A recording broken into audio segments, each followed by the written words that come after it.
وہ اس پر ہے کہ حمید الدین کرمانی کے جو کمپینینز تھے، ہم سب جانتے ہیں الفارابی، ابن سینا، یہ بڑے مشہور نام ہے، فلسفرز ہیں، یہ کمپینینز تھے، اور یہ جو اسکول آف تھاٹ سے تعلق رکھتے تھے وہ ایرسٹوٹل اسکول آف تھاٹ سے تعلق رکھتے تھے. اور ہم سب جانتے ہیں کہ فاطمی دور میں دعویٰ سسٹم کے اندر جو اسکول آف تھاٹس لے کر آگے چلا گیا ہے وہ نیو پلیٹونسٹ تھاٹ لے کر چلا گیا ہے، جس میں دائی النصفی، دائی ابو یعقوب سجستانی قابل ذکر ہے. تو پیرالل پڑھنے والے کو جو یہ پتہ چلتا ہے کہ کمپینین جو حمید الدین کرمانی تھے وہ کس طریقے سے اس فلسفی کو آگے لے کر بڑھ رہے تھے اس ٹائم کے اندر. جو اپینڈکس بی ہے وہ ہسٹری کے جو اسٹوڈنٹس ہیں ان کے لیے بہت فائدہ مند ہے، کیونکہ اس میں بتایا گیا کہ حمید الدین کرمانی کے وہ کون کون سے کام ہیں جو ہماری تاریخ کو ہمارے سامنے لے کر آتے ہیں، جسے اگر ہم ریسرچ کرنا چاہیں تو استعمال کر سکتے ہیں. اور جو اپینڈکس سی ہے وہ ٹوٹلی ٹیبل آف کانٹینٹ ہے راحت العقل کا. آپ نے حمید الدین کرمانی کو ڈسکس کیا، تو میں چاہوں گی کہ آپ ہمارے ناظرین کو بتا دیں کہ حمید الدین کرمانی ہے کون اور کن وجوہات کی بنا پر امام نے ان کو عراق سے کائرو بلایا تھا. آپ نے حمید الدین کرمانی کو بہت اچھے طریقے سے سوال کے ذریعے پیش کیا کہ کس وجہ سے امام حاکم بن اللہ علیہ السلام نے حمید الدین کرمانی کو عراق سے کائرو بلایا تھا.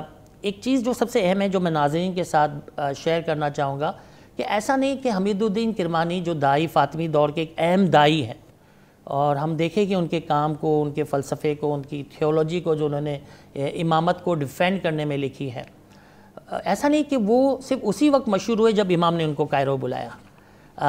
ہم سب جانتے ہیں جنہوں نے تاریخ پڑھی ہے کہ دائی حمید الدین کرمانی کو حجت العراقین کہا جاتا ہے. کیوں؟ کیونکہ عراق کے ایک تو پوری عراق اور دوسرا ایران کے کچھ جو پارٹس تھے اس کے وہ حجت تھے، اور وہاں پر انہوں نے امام کی ڈیفینڈ میں، امام کے فیور میں جو ٹریٹیز اور جو فلسفیز اور تھیولوجی لکھی ہے، ڈاکٹرین کو جس طریقے سے اسماعیلی ڈاکٹرین کو پیش کیا ہے، ایسے ہی وہ کائرو میں فیمس ہو چکے تھے. تو امام نے جب حمید الدین کرمانی کو کائرو بلایا تو وہ پہلے سے ہی ایک مشہور شخصیت تھے. پہلی بات تو یہ. دوسری بات یہ کہ ہم سب جانتے ہیں، جیسے کہ میں نے پہلے یہ ڈسکس کیا، شیئر کیا، کہ آپ کا تعلق ایرسٹوٹل اسکول آف تھاٹ سے تھا، تو آپ کا انداز بیان مختلف تھا ابو یعقوب سجستانی اور النصفی جو ہمارے دائی گزرے تھے اس وقت، ان سے بھی مختلف تھا. تو ایک نیا انداز تھا. اور ابھی میں آگے جا کر آپ کو ڈسکس کروں گا کہ ان کی وجوہات کیا تھی حمید الدین کرمانی کو کائرو بلانے کی، تو آپ کو پتہ چلے گا کہ ان کی جو ڈیفرنٹ سٹائل آف رائٹنگ تھی، ان کا جو رسپانس کرنے کا طریقہ تھا وہ فیور میں جاتا تھا فاطمی دور کے. یہی وجہ ہے کہ امام نے حمید الدین کرمانی کو کائرو بلایا. جب حمید الدین کرمانی کائرو پہنچتے ہیں تو انہوں نے خود لکھا ہے کہ جب میں کائرو پہنچا تو میں نے دیکھا کالے بادل چھائے ہوئے. ان کا مقصد یہ تھا کہ اس وقت فاطمی دور کو بہت چیلنجز کا سامنا ہے، اور یہ چیلنجز اگر ہم ناظرین کے سامنے پیش کر سکے تو ان کو پتہ چلے گا کہ کیا وجہ ہوئی کہ حمید الدین کرمانی کو بلایا گیا. تو ہم دیکھتے ہیں کہ اس وقت دو طرح کے چیلنجز تھے، ایک انٹرنل چیلنجز تھے اور ایک ایکسٹرنل چیلنجز تھے. ایکسٹرنل چیلنجز کیا تھے؟ ایکسٹرنل چیلنجز یہ تھے کہ جو کرسچن کمیونٹی تھی ان کے ساتھ مس انڈرسٹینڈنگ بڑھ رہی تھی، جس کو ہمارے امام حاکم بن اللہ سالو کرنا چاہ رہے تھے، ان کو قریب لانا چاہ رہے تھے. جو عباسید ہے ان کے ساتھ جو نہیں اویئرنیس ان کو دینا چاہ رہے تھے کہ اسماعیلی کمیونٹی کون ہے، کیا ہے. اس کے ساتھ ساتھ کچھ ریوولٹ بھی اٹھے ہوئے تھے. ہم سب جانتے ہیں کرامتا، جو ہمیں بہت جو اسلام کے اندر بڑا ٹف انہوں نے ٹائم دیا ہے ہم مسلمز کو، ان کو فیس کر رہے تھے امام حاکم بن اللہ علیہ السلام. اور ایک جو سب سے بڑا ریوولٹ جس کی ڈاکٹرین کی بنیاد رکھی جا رہی تھی وہ دروزی فرقے کی بنیاد رکھی جا رہی تھی. اور وہاں پر ایک ایسے شخص کی ضرورت تھی جو ان کو تھیولوجی کے اندر جواب دیتا، تھیولوجی کو، ان کی تھیولوجی کو سمجھتے ہوئے ڈاکٹرین کے تھرو ان کو سمجھانے کی کوشش کرتا اور ان کو صحیح راستے پہ لانے کی کوشش کرتا. یہ تو تھی ایک کس طریقے سے ایک ایکسٹرنل ہمیں مسائل کا سامنا تھا. اس کے ساتھ ساتھ جو فاطمی ٹائم میں جو فوج کے اندر جو بربرز تھے، جو ترکس تھے، ان کے آپس میں بھی انڈرسٹینڈنگ اور کوپریشن کو کریٹ کرنا تھا، یعنی پولیٹیکل بھی ایشوز تھے. انٹرنل دیکھا جائے تو انٹرنل بہت بڑا چیلنج تھا، اور وہ چیلنج کیا تھا کہ بہت ساری ایسی بڑی فیملیز تھی، پاورفل فیملیز، جو انفلوئنس کر رہی تھی ڈیسیجنز کے اندر. یعنی اس ٹائم پہ جو کیلف تھے امام حاکم بن انبی اللہ علیہ السلام، ان کے انٹرسٹ کو سیف گارڈ کرنے میں وہ رول پلے ادا نہیں کر رہے تھے. اور ہم سب جانتے ہیں کہ یہ وہ وقت تھا فاطمی دور کا جس میں دو بڑی پوزیشنز جو امامت کے بعد آتی ہے، قاضی قضات اور داعی دعات، یہ ایک ہی شخصیت کے انڈر ہوتی تھی. مثال کے طور پر ہماری تاریخ میں بہت بڑے داعی گزرے ہیں، قاضی نعمان. ان کے بعد ان کے بچوں میں، ان کے گرینڈ سنس کے اندر بھی یہ پوزیشنز ٹرانسفر ہوتی رہی ہے امام کے حکم کے تحت. تو ایک وقت ایسا آیا کہ امام علیہ السلام کا جو انٹرسٹ تھا، جو حکومت چلانے کا، جو لوگوں کی فلاح و بہبودی کا، وہ انٹرسٹ پورا نہیں ہو رہا تھا.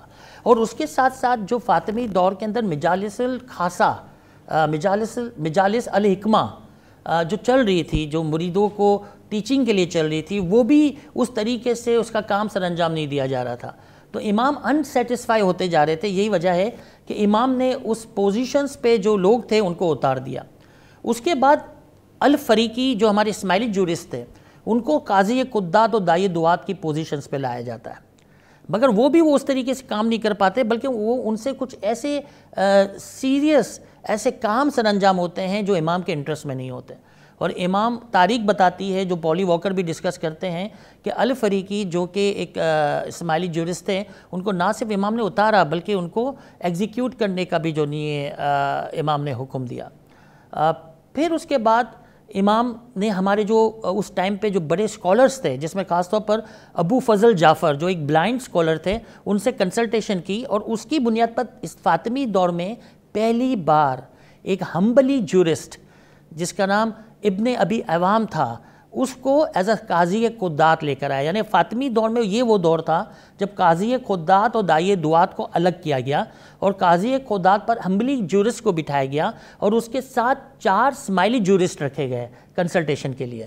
اور یہ وہ دور تھا، جو وہ سنہری دور تھا جب ہر طریقے سے منسلک تعلق رکھنے والے جورسٹ رکھے جاتے تھے، تاکہ کوئی بھی فیصلہ کیا جائے وہ ہر شخص کے، اس کے مذہب، اس کے طریقے کے حساب سے کیا جائے. تو یہ ایک جو اچھی چیز ہمیں نظر آتی ہے. دوسرا، داعی دعات کی پوزیشن پہ امام علیہ السلام نے ابو منصور خاتقین اس کو اپوائنٹ کیا. یہ بہت بڑی پوزیشن ہے داعی دعات کی. اور ان کو بھی ہم تاریخ اگر دیکھیں تو یہ ڈیمسکس کے گورنر گزرے ہیں. اور حضرت امام جعفر صادق علیہ السلام کے جو گھر تھا مدینہ میں، اس کو جب امام علیہ السلام لینا چاہ رہے تھے، اس کو رینوویٹ کرنا چاہ رہے تھے، تو وہ تمام ڈیلنگ اس وقت جو ڈیمسکس کے گورنر تھے، جو ابو منصور خاتقین، جنہیں امام علیہ السلام نے داعی دعات بنایا، اس کو اپوائنٹ کیا تھا، اس کو دیا تھا وہ سب کام. تو ان کی بڑی اہمیت تھی. تو ہمارے جو داعی دعات کے خاتقین، انہوں نے امام سے کنسلٹ کر کے دروزی فرقے کو جواب دینے کے لیے اور کرامتہ کو فیس کرنے کے لیے، جو پولیٹیکل ایشوز کے اس کو ایڈریس کرنے کے لیے حمید الدین کرمانی کا نام امام کے سامنے رکھا، جسے امام نے منظور فرمایا. اور پھر داعی حمید الدین کرمانی امام کے حکم سے، امام کے ہدایت کے تحت کائرو تشریف لائے. سر، اس کتاب کو جب ہم اسکیم کر رہے تھے تو وہاں پہ ایک انٹرسٹنگ نظریہ ہمیں اس میں پڑھنے کو ملتا ہے، جس میں رائٹر جو ہے ڈبل آبزرونس کا نظریہ پیش کرتا ہے. سر، آپ ناظرین کو بتائیں گے کہ یہ ڈبل آبزرونس کا نظریہ کیا ہے؟ یقینی طور پر ناظرین بہت جلد ہی یہ جاننا چاہیے گے کہ ڈبل آبزرونس ہے کیا. کہ میں نے بھی جب پہلی بار، یہ چیپٹر کا نام بھی ڈبل آبزرونس ہے. یہ وہ فلسفہ ہے، یہ وہ تصور ہے جس کے گرد حمید الدین کرمانی کی پوری فلسفی گھومتی ہے، پوری تھیولوجی گھومتی ہے. ڈبل آبزرونس یعنی ڈبل وے آف ورشپ، جس کو العبادتین کہہ کر پکارا گیا ہے. یعنی یہ اپنے اندر علم اور عمل دونوں طریقے سے خدا کی عبادت کی طرف لے کر جاتا ہے، کہ کس طریقے سے ایک انسان کو علم اور عمل میں بیلنس رکھنا چاہیے، کس طریقے سے اگر اس کو ہم مزید دیکھیں تو کس طریقے سے کسی بھی چیز کو سمجھنے کے لیے اس کے ظاہر کا علم اور اس کے باطن کا علم ہونا ضروری ہے. کس طریقے سے تنزیل اور تعویل دونوں کی اہمیت ہے. اس کو ہم کہتے ہیں ڈبل آبزرونس. یعنی ایک انسان نہ صرف خدا کی سمجھ کو حاصل کرنے کے لیے نالج حاصل کرے، بلکہ اس نالج کو عمل کے ذریعے بھی دے. یہ جو تھیولوجی خاص طور پر یہ بتاتی ہے کہ جب کوئی انسان کسی ایک پہلو کو یعنی ظاہر کو چھوڑتا ہے اور باطن کی طرف جاتا ہے، اور اگر باطن کو چھوڑتا ہے اور ظاہر کی طرف جاتا ہے تو وہ غلو کرتا ہے، وہ غلط کہلاتا ہے، یعنی جس کو ہم ایکسٹریمزم بھی ہم کہہ سکتے ہیں۔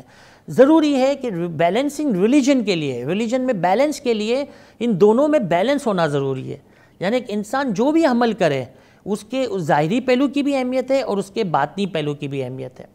اس کو ایگزامپل سے بھی سمجھانے کی کوشش کی گئی ہے۔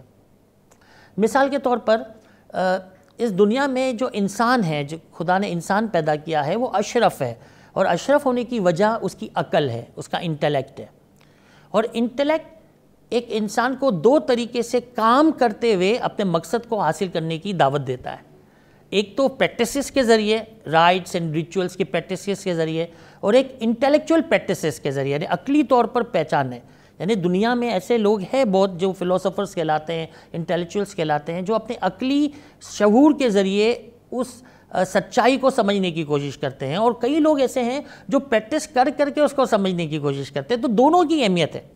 جب ایک انٹلیکچول انسان ظاہر اور باطن میں ایک وقت ایسا آتا ہے جب وہ یہ کہتا ہے کہ اب باطن کی ضرورت ہے، تو وہ یہ بھول جاتا ہے کہ نہیں، باطن جاننے کے بعد بھی ظاہر کی ضرورت ہے، کیونکہ ایک انسان جب ظاہر باطن دونوں کو ساتھ لے کر چلتا ہے تو وہ اپنے اندر بیلنس رکھتا ہے، اس میں وینٹی نہیں آتی، اس میں غرور نہیں آتا۔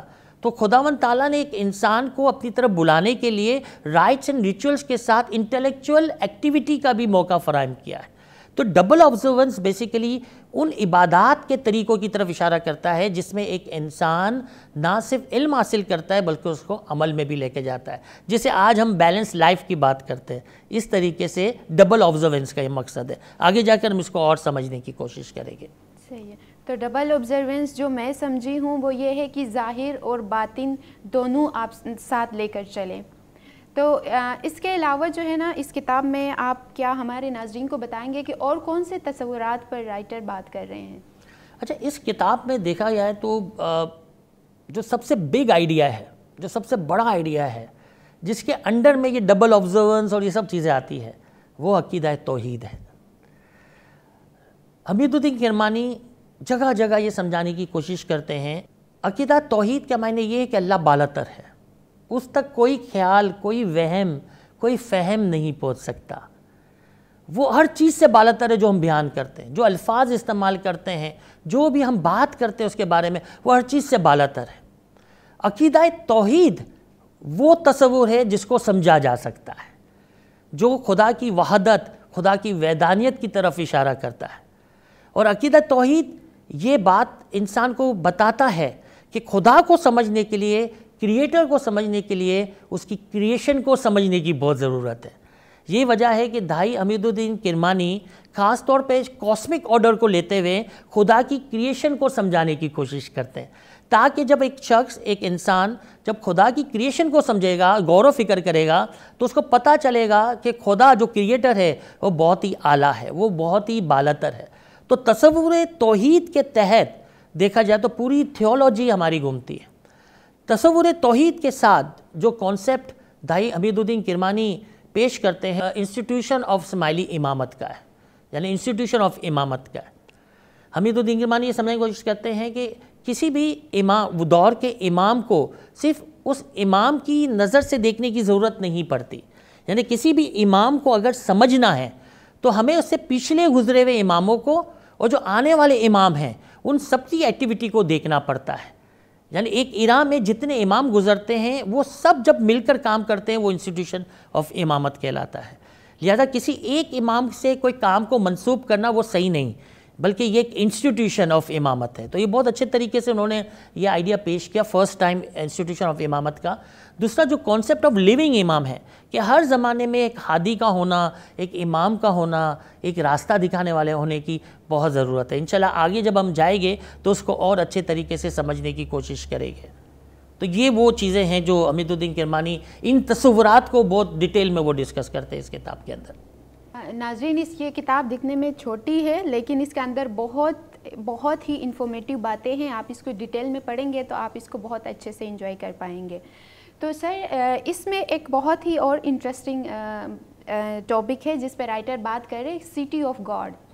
کیا ہے سر سٹی آف گاڈ؟ بس یہی مشہور کتاب راحت العقل کا راز ہے. یعنی حمید الدین کرمانی کی جو مشہور کتاب راحت العقل، جس کے معنی راحت العقل کے معنی ہیں comfort of intellect, paradise of reason ہے. بیسیکلی وہ جو پیراڈائز، وہ جو جنت ہے وہ کیا ہے؟ وہ خدا کا شہر ہے، سٹی آف گاڈ. اور اس چیپٹر نمبر 5 کا نام باقاعدہ سٹی آف گاڈ کے نام سے منسوب کیا گیا ہے. اور اس چیپٹر کے اندر راحت العقل ڈسکس کی ہے. بیسیکلی اس کے ٹیبل آف کانٹینٹ کو سمجھانے کی کوشش کی گئی ہے. سٹی آف گاڈ کیا ہے؟ تو اس میں دھائی حمید الدین کرمانی حضرت محمد مصطفیٰ صلی اللہ علیہ وآلہ وسلم کی وہ حدیث کوٹ کرتے ہیں کہ میں علم کا شہر ہوں، علی اس کا دروازہ. یعنی خدا کا جو شہر ہے، جو سٹی ہے، وہ سٹی کا جو دروازہ ہے اپنے وقت میں رسول خدا صلی اللہ علیہ وآلہ وسلم، اور ان کے بعد ان کے جانشین من کنت مولا فاذا علی مولا، یعنی جس کے میں مولا ہوں اس کا علی مولا ہے، یعنی حضرت مولا مرتضیٰ علی ہے. اور ہر زمانے میں جو زمانے کا امام ہوتا ہے وہ خدا کے اس شہر کا دروازہ ہوتا ہے. تو پہلے تو خوبصورت طریقے سے سٹی آف گاڈ کو سمجھانے کی کوشش کی. پھر حمید الدین کرمانی یہ کرتے ہیں کہ اس سٹی آف گاڈ کو سمجھنے کے 7 طریقے ہیں، جسے وہ کہتے ہیں 7 ریمپرٹ، یعنی 7 دیواریں. اور ہر دیوار کے اندر 7 اس کے راستے ہیں. اور جو 7ویں دیوار ہے جس کو ہم 7th ریمپرٹ کہتے ہیں، اس کی 14 یعنی 14 راستے ہیں. اور وہ راستے کیا ہیں؟ یہ راستے وہ ہیں جس پر عمل کر کے ایک انسان، ایک مومن خدا کے شہر میں نہ صرف داخل ہوتا ہے بلکہ وہ اپنے عمل کے ذریعے، اپنے علم کے ذریعے خدا کے قریب آنے کی کوشش کرتا ہے. تو اب ہم باری باری دیکھنے کی کوشش کریں گے کہ یہ ریمپرٹ کیا ہے. نیچرلی ہم ڈیٹیل میں نہیں جائیں گے، ورنہ پہ کتاب پڑھنے کا فائدہ نہیں ہوگا.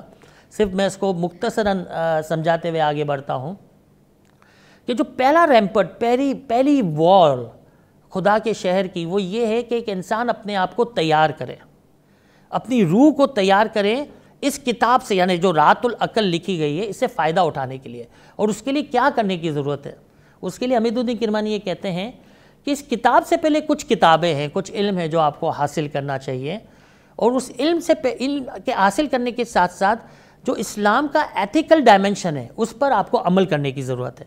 یعنی ایکشن کے ساتھ، یعنی علم کے ساتھ ایکشن، یعنی ظاہر باطن کی پرسپیکٹیو زاویے کے ساتھ آگے بڑھنے کی ضرورت ہے. اپنے آپ کو ایتھیکلی سٹرونگ کرنے کی ضرورت ہے. جب ایک انسان یہ کرتا ہے تو پھر وہ پرسیو کرنے کے قابل بنتا ہے، یعنی خدائی جو علم ہے اس کو لینے کے، سمجھنے کے قابل بنتا ہے. تو جو فرسٹ ریمپرٹ ہے وہ بیسیکلی روح کی تیاری کس طرح ہوتی ہے، ایک انسان کو علم حاصل کرنے کے لیے اپنے آپ کو کس طرح پریپیئر کرنا چاہیے، اس پہ ہے. جو ریمپرٹ 2 ہے وہ ڈسکس کرتا ہے پورا انڈرسٹینڈنگ آف توحید کو، یعنی خدا تو بالاتر ہے مگر خدا تک رسائی بھی کیسے ممکن ہے، یعنی اس شہر کے اندر داخل کیسے ہوا جائے. تو اس کے لیے وہ کہتے ہیں اس کے لیے دروازے سے داخل ہونا پڑتا ہے. یعنی اس وقت کے امام کو سمجھنے کی ضرورت ہے، ان کے تعلیم کو سمجھنے کی ضرورت ہے، ان کی تعلیم کے تحت تربیت حاصل کرتے ہوئے آگے بڑھنے کی ضرورت ہے. یعنی امامت انسٹیٹیوشن کی وہ اس ریمپرٹ کے اندر بات کرتے ہیں، اس حصے کے اندر بات کرتے ہیں کہ کس طرح ایک انسان کو ٹیچر کی ضرورت ہے جو اسے آگے لے کر بڑھتا ہے. ریمپرٹ نمبر 3، 4، 5 اور 6 یہ اس کے اندر تھوڑا کاسمک آرڈر کو ڈسکس کیا ہے، جسے میں سمجھتا ہوں کہ اگر ہمارے ناظرین اگر ایک کتاب پڑھیں گے تو زیادہ بہتر طور پر سمجھ سکیں گے کہ کس طرح سیلسٹیل باڈی اور ٹیریسٹریل باڈی کس طرح مل کر دنیا کو پروان چڑھاتی ہے، اور کس طرح اس دنیا کے اندر پھر انسان جو اس دنیا کا پھل ہے وجود میں آتا ہے. تو یہاں پر پوری وہ ڈسکشن کی گئی ہے. جو 7th ریمپرٹ ہے وہ بیسیکلی سول کے بارے میں، کہ خداوند تعالیٰ سول کو کس طرح کریٹ کرتا ہے. تو حمید الدین کرمانی سول کی 3 قسموں کی بات کرتے ہیں، ایک ویجیٹیٹو سول، ایک سینسنگ سول اور ایک ریشنل سول. یعنی 3 طرح کی روحیں ہوتی ہیں، جس کو اگر ہم نے گریک فلسفی اور ہم نے پرشین فلسفی پڑھی ہے تو ہم سب جانتے ہیں کہ عموماً کہا جاتا ہے کہ جمادات جو پتھر ہے اس میں بھی روح ہے، نباتات میں بھی روح ہے، حیوان میں بھی روح ہے، اور روح انسان میں تو بولنے والی یعنی روح ناطقہ ہے. اور ایک بڑی اچھی ایگزامپل سے میں اس کو تھوڑا اور سمجھانے کی کوشش کروں گا کہ جب ایک بچہ پیدا ہوتا ہے تو ہم دیکھتے ہیں کہ وہ بچہ ہلتا نہیں ہے، ایک ہی جگہ پڑا ہوتا ہے، اس کو ماں باپ اٹھاتے ہیں، رکھتے ہیں، اور جیسے رکھتے ہیں ویسے ہی رہتا ہے.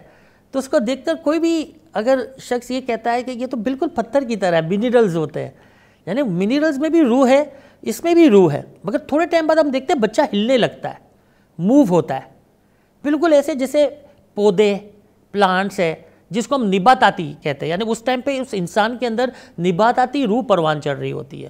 پھر ہم دیکھتے ہیں ایک وقت ایسا آتا ہے کہ بچہ 2 ہاتھ 2 پاؤں سے چل رہا ہوتا ہے، بالکل ایک حیوان کی طرح، ایک جانور کی طرح وہ موو کرتا ہے. اچھا، جانور میں بھی عقل ہوتا ہے، انٹیلیکٹ ہوتا ہے، شعور ہوتا ہے، ایسی بات نہیں ہے، مگر نیچرلی وہ شعور نہیں ہوتا جو انسان کے اندر ہوتا ہے. تو اگر جانور کے سامنے کوئی بھی چیز رکھو، اس کو منع کرو، وہ ہاتھ لگاتا ہے. اسی طرح اس بچے کے سامنے اگر جلتا ہوا کوئلہ رکھ دیا جائے تو بھی بچہ یہ خوف ہے کہ روشنی دیکھ کر وہ اس کو پکڑ لے گا، وہ اپنا ہاتھ جلا دے گا. یعنی یہ شعور کی وہ حالت ہوتی ہے جس کے اندر ہم بولتے ہیں کہ اس انسان کے اندر حیوانی روح بھی موجود ہے. پھر بات ہے ہیومن سول، انسانی روح. جب وہ بچہ بولنے لگتا ہے، چلنے لگتا ہے، پکارنے لگتا ہے، سوچنے لگتا ہے مجھے میٹھا کھانا ہے، مجھے کڑوا کھانا ہے. اسی طرح ہر انسان کے اندر یہ 4 قسم کی روح ہوتی ہے، جسے حمید الدین کرمانی نے ویجیٹیٹو سول کی نام لے کر پکارا ہے، سینس کرنے والی سول کا نام لے کر پکارا ہے، اور ریشنل جو سوچتی ہے، جو غور و فکر کرتی ہے. تو یہ روح کو سمجھاتے ہوئے ہر روح کی پرورش کس طرح کی جاتی ہے، اور ایک کس طرح ہیومن سول کسی گائیڈر کے پیچھے چلتے ہوئے، ٹیچر کے پیچھے چلتے ہوئے اپنی منزل، اپنے مقصد تک پہنچتا ہے. مگر اس سول کے لیے جو سب سے اہم چیز ہے وہ یہ ہے کہ وہ بیلنس رکھے اپنے جسم کو اپنی روح کے ساتھ. حمید الدین کرمانی بہت خوبصورت بات کرتے ہیں اس ریمپرٹ کے اندر کہ جسم کشتی کی مانند ہے جس میں ایک روح سوار ہوتی ہے اور اپنے منزل تک جاتی ہے. اب کہنے والا تو کہے گا کہ اصل چیز تو منزل ہے، مگر آپ جو نہیں ہے اس کشتی کو، اس جسم کو اگنور نہیں کر سکتے، کیونکہ یہ وہ جسم ہے جو آپ کو لے کے جاتا ہے. یہی وجہ ہے کہ بیلنس کی بہت ضرورت ہے. تو سٹی آف گاڈ ایک ایسا سٹی کی طرف اشارہ ہے جس کے اندر زمانے کے امام کے پیچھے چلتے چلتے ایک انسان، ایک مرید اپنے آپ کو ترقی کی طرف لے کے جاتا ہے، مگر اس کا شرط یہ ہے کہ وہ اسلام کے جو اخلاقی اصول پر عمل کرے، وہ اپنے آس پاس موجود انسانیت کی مدد کرے، اس سے محبت کرے. یہ سب لے کر جب وہ بڑھتا ہے تو وہ صحیح معنوں میں اس سٹی آف گاڈ میں کامیاب ہو سکتا ہے. تو یہ وہ سٹی آف گاڈ کیا ہے یہ بتانے کی کوشش کی گئی ہے. یقیناً سر بہت اچھے انداز میں ہمیں اس کتاب کا جو سینوپسس ہے وہ ہمیں سمجھا رہے ہیں. سر میرا ایک اور سوال ہے آپ سے کہ حمید الدین کرمانی جو ہے فاطمید پیریڈ میں یا اس ٹائم پہ دعویٰ سسٹم کو جو چیلنجز کا سامنا کرنا پڑتا تھا ان کو کس طرح سے ایڈریس کیا ہے؟ یہ بہت ہی اہم سوال ہے، اور ہمارے ناظرین ڈیفینیٹلی یہ جاننا چاہیے کہ امام حاکم بن اللہ علیہ السلام کے دور میں جب اتنے چیلنجز تھے تو اس میں دعویٰ سسٹم، اس میں مشن ڈپارٹمنٹ کس طرح کام کرتا تھا. ہم سب جانتے ہیں کہ جو چیف تھے دعویٰ سسٹم کے وہ داعی دعات کہلاتے تھے، اور اس وقت ہم نے یہ بھی ناظرین کو بتایا کہ ابو منصور کاتکین باقاعدہ وہ دعویٰ سسٹم کے ہیڈ تھے، داعی دعات تھے، اور ان کے انڈر میں پورا ایک سسٹم تھا جو فاطمی دور میں ایک اس سسٹم کے تحت دعوت کو بڑھایا جاتا تھا، آگے دعوت کا کام کیا جاتا تھا. اور اس میں رینکنگ تھے، جیسے جو سب سے اہم رینک تھا وہ لو گیور کا تھا، یعنی جس کو ہم ناطق کہتے ہیں، اور پھر اس کے بعد فاؤنڈر جس کو ہم حساس کہتے ہیں. صحیح ہے. اس کے بعد امام، باب اور حجہ، یہ 5 رینک سب سے بڑے رینک ہیں. اور اس کے بعد پھر دائی کے رینکس آتے ہیں جس میں دائی البلغ ہے، دائی مطلق ہے، دائی المعشور ہے، معزون مطلق ہے، معدون معشور ہے اور مکسر ہے. یہ وہ رینکنگ ہے. اور پھر ایک عام فرد، ایک عام انسان آتا ہے جو اس دعویٰ سے امپیکٹ کرتا ہے، جو دعویٰ کی طرف لے کے جاتا ہے. تو جب حمید الدین کرمانی آیا تو اسی طرح سسٹم چل رہا تھا، مگر چیلنج تھے. مثال کے طور پر یہ وہ دور تھا جب مجالس الحکمہ کو بند کر دیا گیا تھا، کیونکہ وہ اس کا جو رزلٹ تھا، اس کے جو نتائج تھے، اور امام علیہ السلام، امام حاکم علیہ السلام جس طرح چاہتے تھے اسے رن نہیں کیا جا رہا تھا. تو سب سے بڑا تو چیلنج یہ تھا یہ مجالس الحکمہ کو چلانے کا تھا، جو حمید الدین کرمانی نے آ کر خاتقین جو ہمارے داعی دعات تھے ان کے ساتھ مل کر باقاعدہ اس کا آغاز کیا، اور اس لیول پر آغاز کیا کہ امام بھی بڑے مطمئن ہوئے اور جو مرید تھے ان کو صحیح طرح تعلیم دی جانے لگی. تو سب سے اہم چیز تو یہ تھی. دوسرا یہ دعوی سسٹم جہاں انٹرنل سپورٹ کر رہا تھا وہاں اس سسٹم نے وہ ڈاکٹرنگ وہ تھیولوجی کو بھی ڈسکس کرنا شروع کیا جو جواب دے رہا تھا دروزی فرقہ جو وجود میں آنے کے لیے تیار تھا اس ٹائم پر. ہم سب جانتے ہیں کہ دروزی فرقہ وہ تھا جو اسماعیلی طریقے سے الگ ہو گیا تھا, اور اس کے جو لیڈرز تھے وہ الاکرام, الدرزی اور اس کے ساتھ حمزہ, یہ 3 پرومیننٹ کیریکٹرز ہیں جنہوں نے دروزی فرقے کو آگے بڑھانے میں مدد دی. تو ان کا جو کانسیپٹ تھا وہ ہم سب اس کے اندر پولی واکر نے بھی پیش کیا ہے کہ کس طریقے سے وہ ظاہر کے منکر تھے اور وہ باطن کی طرف جانے کی کوشش کر رہے تھے, صرف اور صرف باطن کی طرف.